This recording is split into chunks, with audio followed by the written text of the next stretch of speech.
கங்கா ஹாஸ்பிட்டலில் நிப்பாட்டிடுவோம், நீங்கள் இறங்கி எங்கே வேணாலும் போகலாங்க. அங்கே பக்கத்தில் டீ கடை இருக்குது, டீ அடிப்போம். கங்கா ஹாஸ்பிட்டல் நிப்பாட்டும், இறங்கிடுங்க.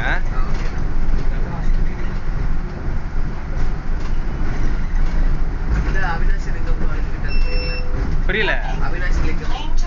அவினாசி லிங்கம் காலேஜ் அது எங்கே இருக்குன்னு எங்களுக்கு தெரியலையே.